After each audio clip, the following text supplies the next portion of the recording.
আরে বাস বাস, কি করছিস? আমি তোকে তোর ফেভারিট ব্যাগ কিনে দেবো। চল রে, ন্যাকামো বন্ধ কর। বল কি হয়েছে? আরে রিয়া মা, তোমার তো অ্যাক্সিডেন্ট হয়েছিল, এখন কেমন আছো? অ্যাক্সিডেন্ট তাও আমার? প্লিজ এবার আমাকে বাঁচিয়ে নে মায়ের হাত থেকে। আরে মা, আমি তোকে বলেছিলাম না আমি ওর ভীষণ খেয়াল রাখি, তাই না? হারামি চিমটি দেওয়া বন্ধ কর। হ্যাঁ আন্টি খুব খেয়াল রাখে। আচ্ছা চলো তুমি আমাদের বাসায়। আরে আন্টি মিম তো আছে, ও আমাদের পিঠে করে নিয়ে যাবে। এই বাম হাত দিয়ে এখন আমি কি করে খাবো? রিয়া মা, পেট ভরে খাও, মনে হচ্ছে বিয়ের পরে তোমাকে বেশি করে খেতে দেয় না। আমার বিয়ে? আর কত মিথ্যে বলবি রে হারামি।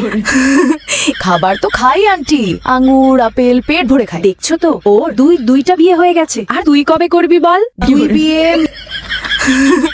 হ্যাঁ আন্টি, 2টা বিয়ে আর অ্যাক্সিডেন্ট। আমার জীবন একদম রঙিন। আরে রিয়া বেটা, শোনো, এই ব্যাগগুলো সব ভীষণ দামি, এগুলো নিয়ে যাও, শ্বশুর বাড়ি কাজে আসবে। হ্যাঁ এগুলো আমি যত্ন করে রাখলাম। আরে মা, ওর বাড়িতে তো তেমন জায়গা নেই, আমি এগুলো সামলে রাখবো। ঠিক আছে আন্টি, আমার স্বামী আমার জন্য অপেক্ষা করছে, আমি এবার চললাম। আমার সব ব্যাগ। আমাদের চ্যানেলটি সাবস্ক্রাইব করে রাখুন।